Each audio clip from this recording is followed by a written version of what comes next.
Y vamos a titular la conferencia que voy a compartir en dos partes, en esta y en la que sigue, con el título Un mundo en el abismo.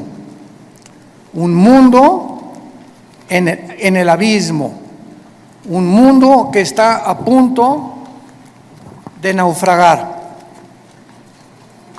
No cabe duda que en estos últimos días hemos visto acontecimientos que han sacudido a las naciones.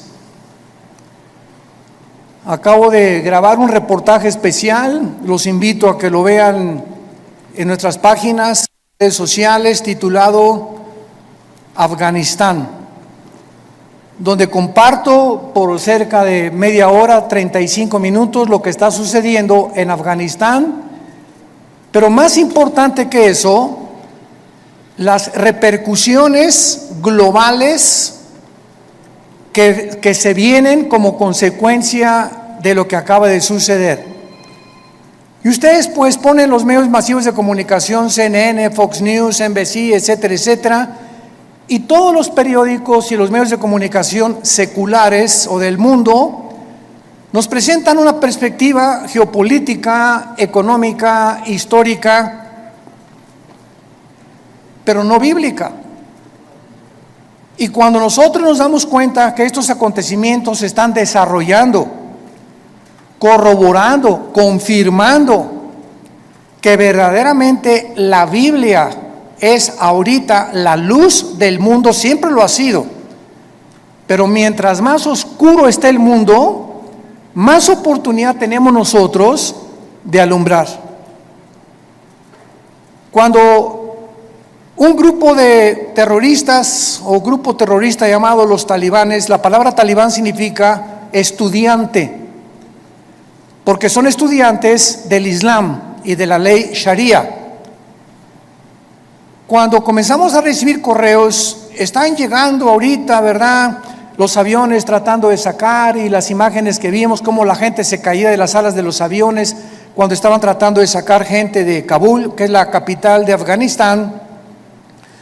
Nos llegaron más de 60, 70 correos, llamadas de teléfono. Yo no pude esa tarde colgar, le decía a mi esposa, una tras otra, de Brasil, de Argentina, de España, de Inglaterra, de hispanos desde luego, preguntándonos, ¿qué piensa usted acerca de lo que está pasando? Todo el mundo estaba alborotado, pero nadie sabía bíblicamente lo que estaba sucediendo.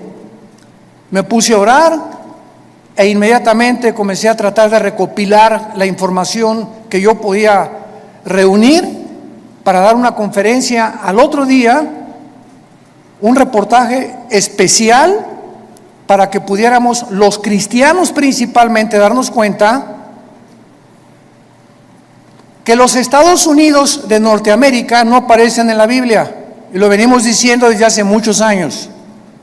Los Estados Unidos de Norteamérica, que tuvieron la supremacía política, militar y económica desde 1945, y que por más de 70 años jugaron el papel de policía, porque durante muchos años Estados Unidos estuvieron disque vigilando que no hubiera dictaduras o ayudar a las naciones que eran ocupadas por dictadores, luchar contra el terrorismo, como se inició desde el ataque a las Torres Gemelas.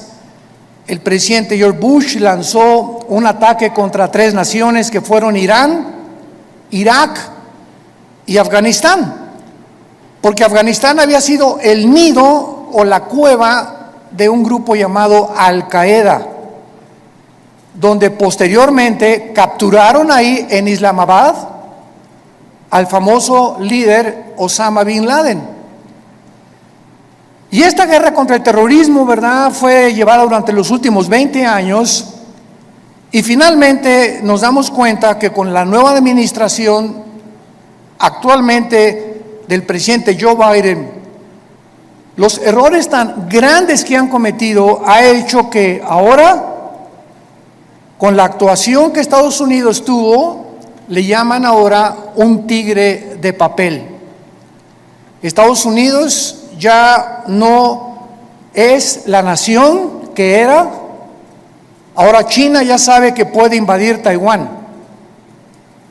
Ahora Irán ya sabe que pueden continuar con las centrifugadoras produciendo el uranio 35 para fabricar la bomba atómica. Ahora Irán ya sabe que lo puede hacer. Ahora Corea del Norte ya sabe que no tiene ningún impedimento para someter a Corea del Sur. Y ahora Turquía también ya sabe, a través del presidente Erdogan, que pueden levantarse para la reconstrucción de Afganistán, y el presidente de Turquía se ha autonombrado el líder mundial del Islam. Lo más interesante de todo lo que está sucediendo ahorita en el mundo, que vamos a desarrollarlo brevemente, es que estas cuatro naciones, China nunca ha dejado de tener relaciones cordiales con los talibanes, nunca. Pero lo más interesante de esto, bíblicamente, porque es lo que nos interesa, y lo que solamente los cristianos lo sabemos, es que son las cuatro naciones que se mencionan en Ezequiel 38 y 39, en la próxima invasión contra Israel. Y ahora Israel, el patito feo, ha quedado por primera vez, desde 1948, que volvieron otra vez a revivir nacionalmente la nación de Israel, ya no tiene quien los defienda, han quedado vulnerables.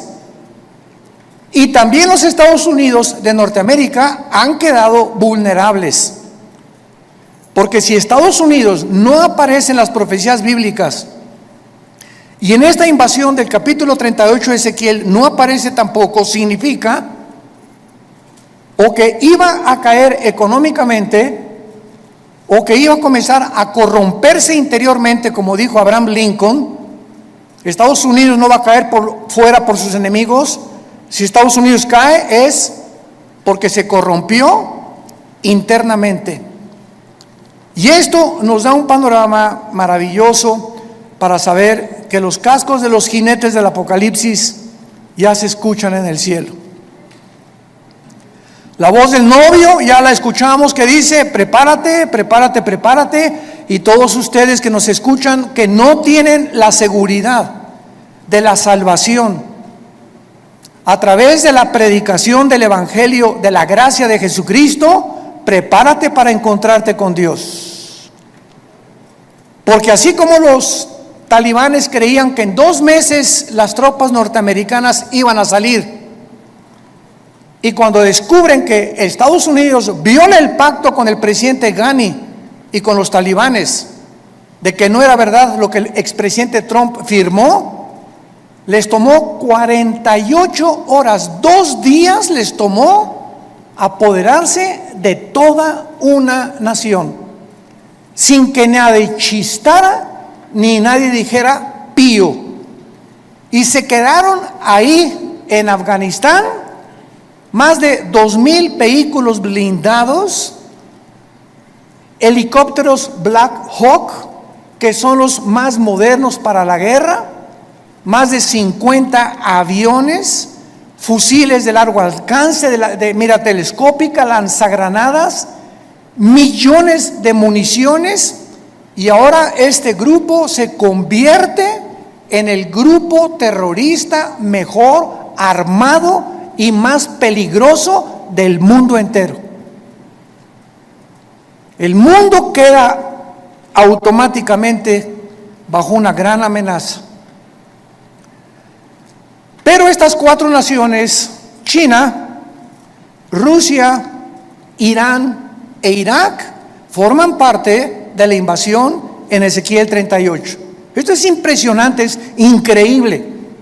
Y son las 4 naciones que están apoyando ahorita a los talibanes y que mantienen relaciones con ellos y los van a seguir defendiendo.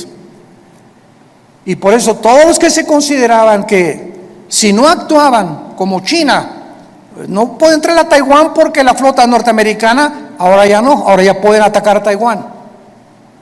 Irán, pues no podemos darle velocidad a la fabricación de las bombas atómicas porque Estados Unidos se nos puede echar encima. Ahora ya tienen la bandera libre para continuar produciendo armas nucleares. Y así, todas las naciones que tenían algún temor de que Estados Unidos reaccionara y mandara a sus soldados, se perdió completamente.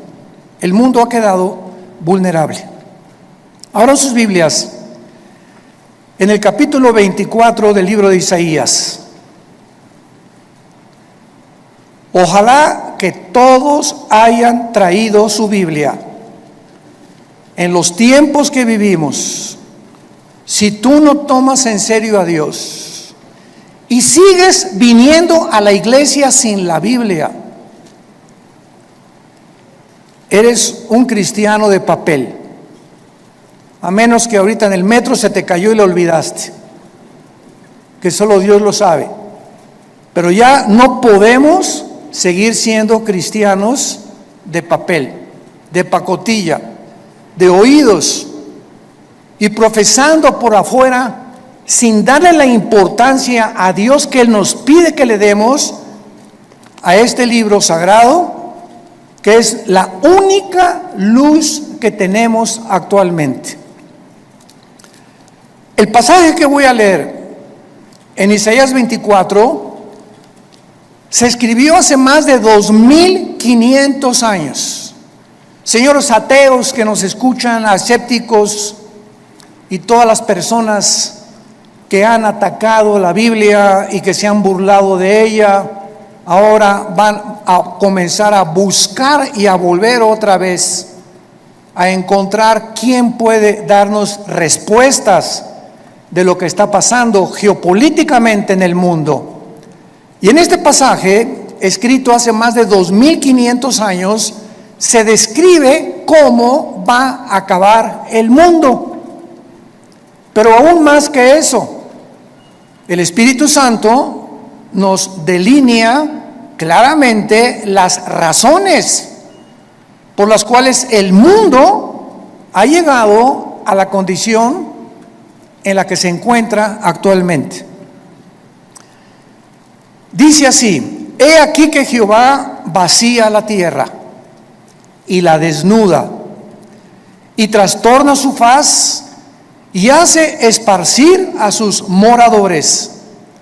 Y sucederá, así como al pueblo, también al sacerdote, como al siervo, así a su amo, como a la criada, a su ama, como al que compra, al que vende, como al que presta, al que toma prestado, como al que da al logro, así al que lo recibe.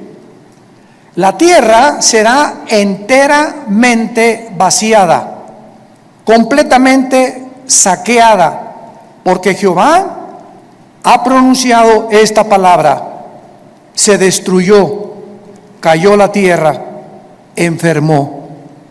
Cayó el mundo, enfermaron los altos pueblos de la tierra, y la tierra se contaminó bajo sus moradores porque, número 1, traspasaron las leyes. Número 2, falsearon el derecho. Y número 3, quebrantaron el pacto sempiterno. Por esta causa, la maldición consumió la tierra y sus moradores fueron asolados. Por esta causa fueron consumidos los habitantes de la tierra y disminuyeron los hombres. Se perdió el vino, enfermó la vid, gimieron todos los que eran alegres de corazón. Cesó el regocijo de los panderos, se acabó el estruendo de los que se alegran, cesó la alegría del arpa. No beberán vino con cantar, la sidra les será amarga a los que la bebieren. Quebrantada está la ciudad por la vanidad, toda casa se ha cerrado, para que no entre nadie. Esta escritura ha sido llamada el Apocalipsis de Isaías, porque después de que Isaías profetiza en este libro el juicio contra 11 naciones, el Señor ahora anuncia el juicio final contra el mundo entero. Ya el Señor Jesucristo había anunciado, Mateo 24:21, porque habrá gran tribulación en el mundo como nunca jamás la ha habido antes. En Lucas 21 escribe estas palabras el evangelista Lucas, versículo 25: habrá señales en el sol, en la luna, en las estrellas, y en la tierra angustia de las gentes, confundidas a causa del bramido del mar y de las olas, desfalleciendo los hombres por el temor y la expectación de las cosas que sobrevendrán en la tierra, porque las potencias de los cielos serán conmovidas. Versículo 34: miren también por ustedes mismos, que vuestros corazones no se carguen de glotonería, embriaguez y de los afanes de la vida, y venga de repente sobre vosotros aquel día, porque como un lazo vendrá sobre todos los que habitan sobre la faz de toda la tierra. Velad pues en todo tiempo, orando que seáis tenidos por dignos de escapar de todas estas cosas que vendrán y de estar en pie delante del Hijo del Hombre. Regresando al pasaje de Isaías, encontramos en los primeros 4 versículos 3 puntos importantes acerca del juicio de Dios. En primer lugar, dice el versículo 1: he aquí que Jehová vacía la tierra y la desnuda, la trastorna y hace esparcir a sus moradores. En primer lugar, encontramos que va a ser Dios y su Hijo Jesucristo, como lo vamos a ver a continuación, los agentes que van a juzgar al mundo. Esto es absolutamente obvio y lógico, ya que Dios es imposible que juzgue a alguien que no merece. Es imposible que Dios mande una maldición sin que los que reciban la maldición se hayan hecho merecedores de lo que recibieron. Porque todo lo que sembramos, todas las decisiones que tú has tomado en tu vida, todas las cosas que has decidido en tu vida, tienen consecuencias, para bien o para mal. Si te casaste equivocadamente, si compraste un vehículo equivocadamente, si hiciste un gasto equivocadamente de dinero, no le eches nunca la culpa a Dios. Somos personas, individuos responsables moralmente de nuestras acciones. Y por esta responsabilidad y esta libertad y libre albedrío que tenemos para hacernos merecedores que lo que sembramos tenemos que recoger, tenemos que formar y normar nuestra vida de aquí en adelante. Dice la Biblia en Hechos capítulo 17, versículo 30 al 31, lo mismo. Veamos cómo los apóstoles anuncian quién va a juzgar al mundo. Pero Dios, Hechos 17, versículo 30, pero Dios, habiendo pasado por alto los tiempos de esta ignorancia, ahora manda a todos los hombres en todo lugar que se arrepientan, por cuanto ha establecido un día en el cual juzgará al mundo con justicia por aquel varón, o sea Jesucristo, a quien designó, dando a todos fe por haberle levantado de los muertos. Y el apóstol Pablo, en su segunda carta a Timoteo, capítulo 4, versículo 1, le dice a Timoteo: te encarezco delante de Dios y del Señor Jesucristo, que juzgará a los vivos y a los muertos en su manifestación y en su reino. Entonces, lo primero que el Espíritu Santo resalta es que va a ser Dios el Padre y su Hijo Jesucristo los que se van a encargar de juzgarte. Y en ese día, si ahorita tienes excusas de ser como tú eres, en ese día no las tendrás. Y así como estamos viendo con qué rapidez cambió el mundo en 1 año y medio, desde que comenzó esta famosa pandemia, todo ha cambiado. La moral, la conducta, la economía, la política, los medios de salud. En menos de 1 año el mundo ha sido trastornado completamente. En 48 horas un grupo terrorista se enfrenta al ejército más poderoso del mundo y los hace huir. En 48 horas sin disparar una sola bala. Y así está pasando todo en el mundo, nos está agarrando a todos desprevenidos. La semana que entra, ¿qué vamos a escuchar? Mañana, ¿qué vamos a escuchar en las noticias? Y tal vez la próxima noticia para ti es que te quedan 3 días de vida, te queda 1 semana de vida, te queda 1 mes de vida y no lo sabías, ni te lo imaginabas. Dice la Biblia, prepárate para encontrarte con tu Dios. Viene el juicio, viene el día del juicio al mundo. Tenemos que reaccionar y tenemos que arrebatar del fuego a nuestra familia, a nuestros amigos, y ahora más que nunca tener convicciones. Tenemos que ser cristianos de convicciones. Si tú no tienes convicciones de la santidad y de la forma que debes de vivir, el mundo te va a jalar. Porque la presión, como el imán, es más fuerte lo que te jala que lo que te sostiene. Y lo único que nos sostiene es la fe en este libro. Es la obediencia a la palabra de Dios. Prepárense para que sean tomados por dignos de escapar todas estas cosas. Regresamos a Isaías. Y en el versículo 2 encontramos, en segundo lugar, que será un juicio universal.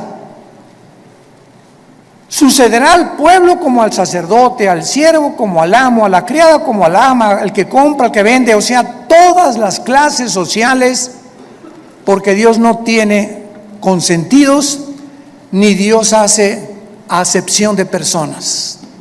Dios juzga a indígenas, a ricos, a reyes, a políticos, a educados, a no educados. Dios juzgará a todos los seres humanos salvajes, mayas, tlaxcaltecas, egipcios, babilonios, etcétera, etcétera. Dios juzgará a todos los seres humanos que descendemos desde Adán hasta nuestros días. Dice en Apocalipsis capítulo 20 cómo será este juicio, porque el juicio que estamos hablando no es el juicio a los cristianos. Cuando estamos hablando que Dios juzgará al mundo con justicia, estamos hablando a todos los que le rechazaron.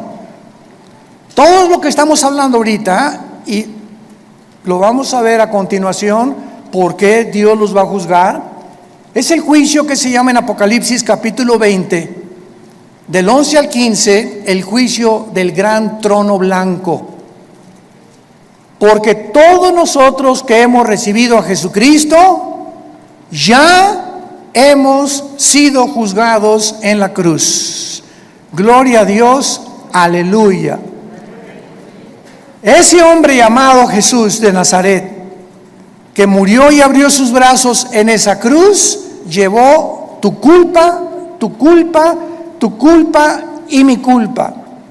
Y lo que tú y yo merecíamos pagar ahora en el día del juicio con el infierno y el lago de fuego, Él en la cruz lo llevó en su cuerpo de carne. El que no conoció pecado, por nosotros se hizo pecado, para que nosotros, pecadores inmundos, cochinos, sucios, fuésemos hechos la justicia de Dios en Él.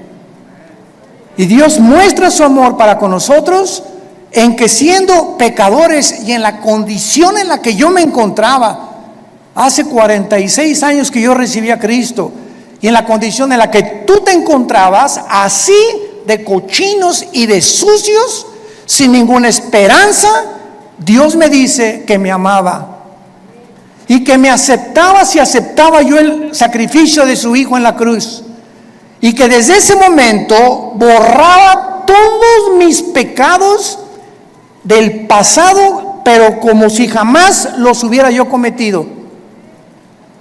Esto se llama gracia,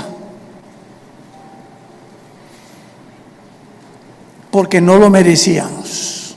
¿Qué es la gracia? Un favor que no merecemos. Hace algunos años, en la década de los 80s, íbamos cada 15 días a Santa Marta, Catitla, a la penitenciaría de los hombres y también a la cárcel de mujeres. En aquel tiempo estaba de jefe de la policía el general Arturo Durazo. Dios nos dio gracia con él y me recogían en un patio en helicóptero y me llevaban a Santa Marta, Catitla. Ahí aterrizaba yo con un helicóptero de la policía y juntaban a todos los presos para que les predicáramos el evangelio. Imagínense nada más la gracia que Dios nos dio. Y una vez se acerca después del mensaje un preso llorando y me dice: oiga, pastor, ¿usted cree que Dios me pueda perdonar? Yo había predicado sobre el hijo pródigo en esa tarde, eran como las 5:30, 6 de la tarde. Y le dije, ¿por qué? Me dice, porque he matado a 28 personas. Pero quiero decirle que estoy aquí en la cárcel no por las 27 asesinatos que cometí antes, sino porque me mandaron de un estado a la Ciudad de México a matar otro recadito que me encargaron, porque yo era matón a cuenta, y en el periférico saqué la 38 y maté a esa persona que me encargaron matar, y la policía me agarró, y estoy aquí por un crimen para pagar 15 años, pero yo debo 27 vidas más. ¿Y saben lo que le contesté? La sangre de Cristo perdona todos tus pecados. Él no lo podía creer. Quiere decir que si yo acepto a Cristo ahorita y lo reconozco como mi Salvador, todos esos crímenes no voy a pagar por ellos. Y le dije, amén. Y otro que estaba atrás dice, ay, sí, ¿verdad? Qué bueno, ahora sí de repente. Y le dije, porque es gracia. Esa es la gracia, ese es el mensaje del evangelio, de la gracia de Dios, que Dios te perdona siendo inmundo y pecador. Porque nadie merece irse al cielo, nadie merece el perdón. Dios nos lo da en su amor en la cruz. Esta palabra gracia no aparece en ninguna religión. En ninguna religión. Y hay cristianos que todavía no han entendido el significado de la palabra por gracia somos salvos por medio de la fe. Es la fe la que nos da la gracia de Dios. El creer lo que Él hizo en la cruz nos hace, nos abre para que Dios tenga a favor de nosotros, se compadezca de nosotros y nos regale el amor de su Hijo Jesucristo. ¿Qué mensaje tan glorioso tenemos? Yo quiero decirte a ti que nos estás viendo por la televisión y ustedes que están aquí presentes, me puedes decir, yo he abortado 8 niños, llevo 3 divorcios, he matado, he adulterado, he hecho aquello. Si tú recibes a Cristo, Dios te perdona. Y en este día del juicio, tú no estarás presente, porque Él pagó por ti y por mí, y por eso vivimos tan agradecidos, humillados, después de lo que Él hizo en nuestro lugar en esa cruz. Dice Apocalipsis 20, versículo 11, hablando del trono donde estarán todos los que rechazaron este regalo de Dios. Vi un gran trono blanco y al que estaba sentado en él, de delante del cual huyeron la tierra y el cielo, y ningún lugar se encontró para ellos. Esto nos habla que este juicio será después del milenio, porque los que estén en este juicio van a ver cómo desaparece la tierra y los cielos. Y después de este juicio, Dios hará nuevos cielos y nueva tierra. Entonces, este juicio será hasta después de los 1000 años o del reino mesiánico, que Jesucristo le prometió a los profetas.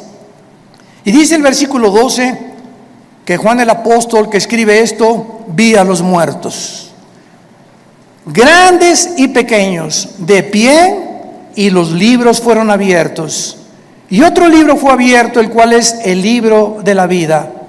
Y fueron juzgados los muertos por las cosas que estaban escritas en los libros según sus obras.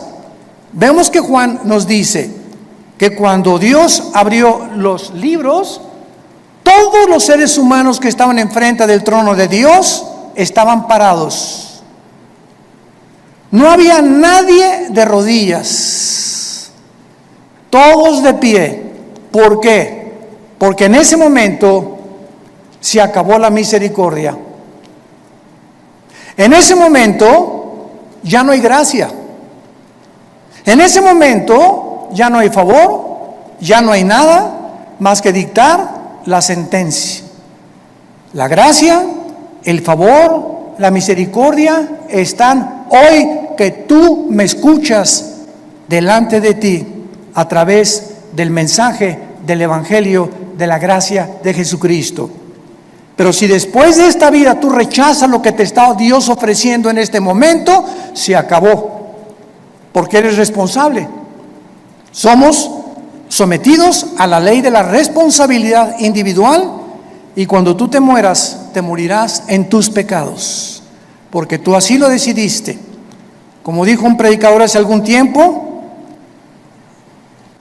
Dios no manda a nadie al infierno. Dios no manda a nadie al infierno, ellos se van solitos.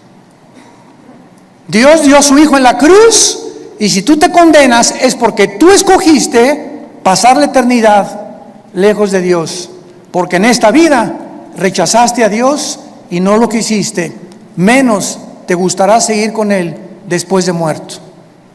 Los libros van a ser abiertos, todos tus pensamientos, todas tus palabras y todas tus acciones serán traídas delante de ti como en una película. Y observamos que Dios te va a juzgar por las obras. Qué irónico, ¿verdad? La salvación es por gracia sin las obras, pero el juicio será por las obras, por lo que tú hiciste.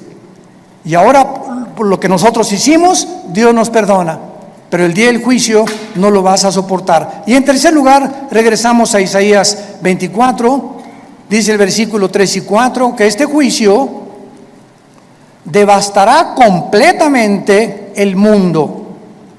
La tierra será vaciada, versículo 3, Isaías 24, completamente saqueada.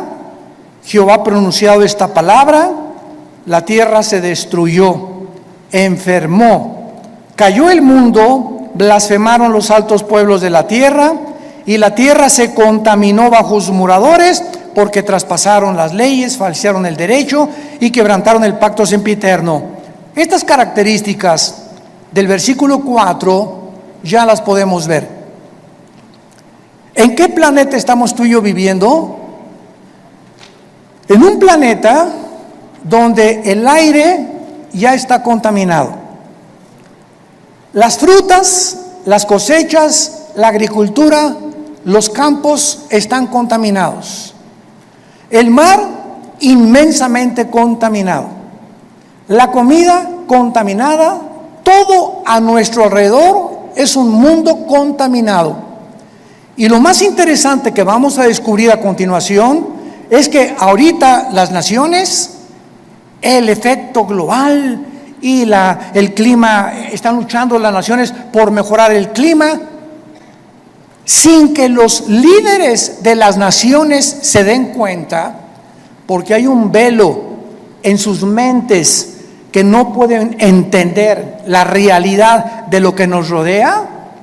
Creen que se debe pues a los hidrocarburos y esto y el otro, que tienen algo que ver, pero de acuerdo a la Biblia, la contaminación del planeta está asociada con nuestros pecados.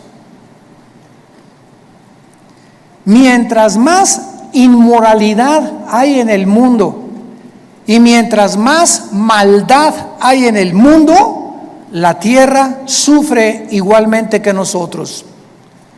Y esto lo podemos ver claramente, para confirmarlo, cuando Dios creó el paraíso o el huerto del Edén, donde todo era perfecto. ¿Se acuerdan?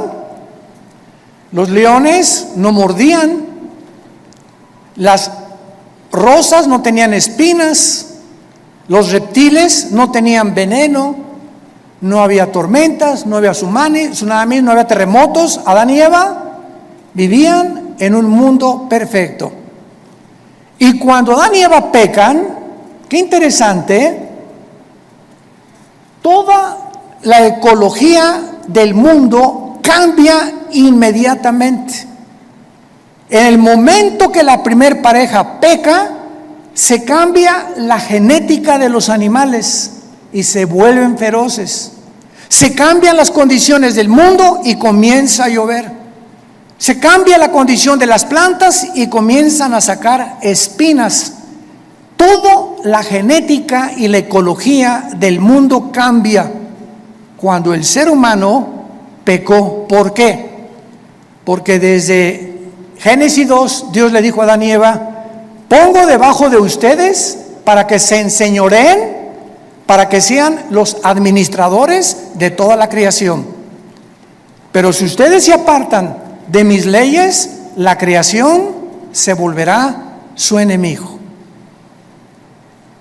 Y esto la gente que no tiene al Espíritu Santo no lo entiende. Y lo atribuyen a problemas de gases, hidrocarburos, y no hay absolutamente ninguna solución para cambiar ahora un mundo en crisis, un mundo que se encuentra en el abismo. Ahora veamos a continuación las causas del juicio en el versículo 5 que acabamos de leer. ¿Por qué el mundo ha llegado al punto que llegamos? Y hace 2700 años el profeta Isaías lo advirtió. Número 1, la tierra se contaminó bajo sus moradores porque, en primer lugar, falsearon las leyes o falsearon el derecho. Esta palabra es Torah en el hebreo, si te interesa ponerlo, cuando dice falsearon las leyes, falsearon los mandamientos de Dios. Y esto es importante porque la Biblia nos muestra claramente que la contaminación, repito, afecta al ser humano, y la iniquidad y la maldad y la inmoralidad de los habitantes del mundo es tan grande el pecado, que la naturaleza se vuelve contra nosotros. Veamos otros ejemplos de esto en el libro de Job, capítulo 36. Job, capítulo 36, versículo 33. El trueno declara su indignación. ¿Han oído ustedes los truenos y los rayos? ¿No te sacuden? Mi esposa, cuando truena, a ella me encanta que truene, porque sé que no me va a pasar nada. Y mi esposa sale corriendo y ay, está lloviendo. Y digo, pues aquí, mira, más cerquita aquí conmigo, y aquí la apapacho. Pero cuando truena, nos ponemos así, ¿verdad? Porque se oye una cosa esplendorosa en el cielo, como una voz gigantesca, ¡pum! Y dice la Biblia que es una manifestación de la indignación de Dios los truenos, como diciéndonos: ahí les va un botón de muestra de mi poder. Y la tempestad proclama su ira contra la iniquidad. ¿Se dan cuenta? Como todo lo podemos respaldar bíblicamente. Ahora capítulo 37 de Job, versículo 12 y 13. Asimismo, por sus designios se revuelven las nubes en derredor, para hacer sobre la faz del mundo, en la tierra, lo que Él les mande, unas veces por azote, otras por causa de la tierra, otras por misericordia las hará venir. Nos damos cuenta que las lluvias es una misericordia de Dios. mas no las inundaciones. Entonces, Dios hace llover muchas veces por misericordia de nosotros.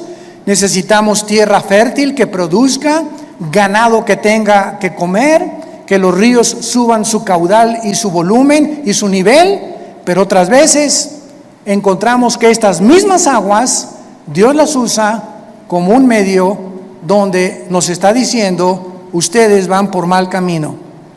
Entonces, qué interesante que la Biblia nos muestre que el planeta se encuentra como se encuentra porque la maldad de los hombres es demasiada. Hemos llegado a un punto de maldad que no nos imaginamos. Dice en Romanos capítulo 1 también que Dios estableció leyes también morales. Dios estableció leyes morales. Cuando creó el mundo, Dios primero hizo las leyes de la gravitación, las leyes del electromagnetismo y las leyes nucleares. Las leyes cósmicas: la Tierra mantiene su movimiento en 24 horas, en 35 días alrededor del Sol. Vemos que la ley de la gravitación actúa las 24 horas del día, pero así, como estamos bajo un universo completamente y lujosamente, admirablemente diseñado por el Creador, gracias, señores científicos que nos escuchan, gracias al orden y el diseño de las leyes, existe la ciencia. ¿Por qué existe la astronomía? Porque los astrónomos pueden ver perfectamente bien y predecir un meteoro o esto y el otro, porque el universo está obrando, trabajando metódicamente como un reloj que se le dio cuerda. ¿Por qué existen las leyes? La primera y la segunda ley de la termodinámica, porque todo nos habla que está sujeto a un deterioro, a una oxidación. El Sol pierde toneladas masa cada segundo, y gracias a esto se establece que no hay evolución, que la segunda ley de la termodinámica contradice la ley de la evolución.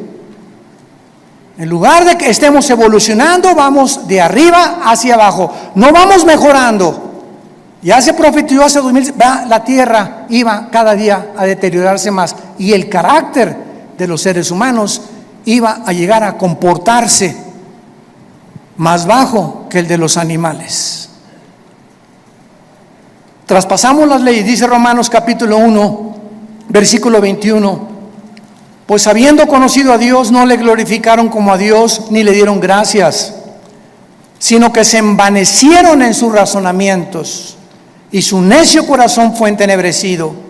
Profesando ser sabios, se hicieron necios, y cambiaron la gloria de Dios incorruptible en semejanza de imagen de hombre corruptible, de aves, de cuadrúpedos y de reptiles, por lo cual Dios los entregó a la inmundicia en la concupiscencia de sus corazones, de modo que deshonraron entre sí sus propios cuerpos, cambiaron la verdad de Dios por la mentira, honrando y dando culto a las criaturas antes que al Creador, el cual es bendito por los siglos. Por esto Dios los entregó a pasiones vergonzosas. Aún sus mujeres cambiaron el uso natural por el que es contra naturaleza. Y los hombres igualmente, dejando el uso natural de la mujer, se encendieron en su lascivia unos con otros, cometiendo hechos vergonzosos hombres con hombres, y recibiendo en sí mismos la retribución debida a su extravío. Acabo de leer un artículo de uno de los más grandes y prestigiados psiquiatras del siglo XXI, aseverando la siguiente declaración: el 70% de las personas transgénero se quitan la vida.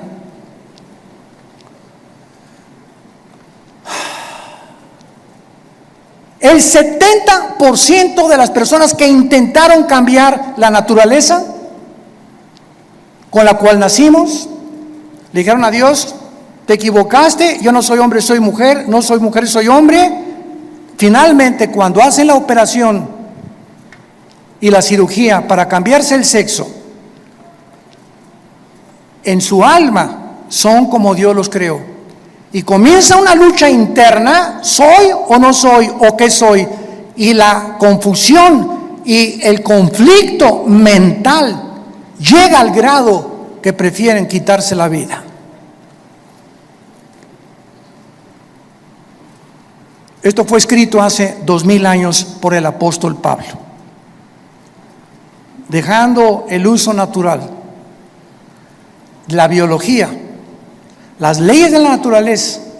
No hay más que hombre y mujer, no hay 3 sexos, no hay 4, no hay 5, eres varón o eres hembra. Y cerramos la Biblia de acuerdo a la ciencia. Si tienes 2 cromosomas XX, eres mujer. Y si tienes el cromosoma Y, que las mujeres no tienen, eres macho camacho. Eres hombre de los pies a la cabeza. Y si tú niegas tu genética y niegas la naturaleza, acarreas, dice el apóstol Pablo, hace 2000 años, se viene sobre ti tu propia naturaleza. Y nunca podrás vivir en paz, porque has traspasado las leyes de Dios. En segundo lugar, dice, falsearon el derecho. Los gobernantes, los magistrados de justicia que nos escuchan, los jueces federales y civiles, los senadores, los diputados, los dictadores, han pervertido el derecho para gobernar recta, íntegra y honestamente una nación. El expresidente de Afganistán, Ghani, salió huyendo con más de $120 millones,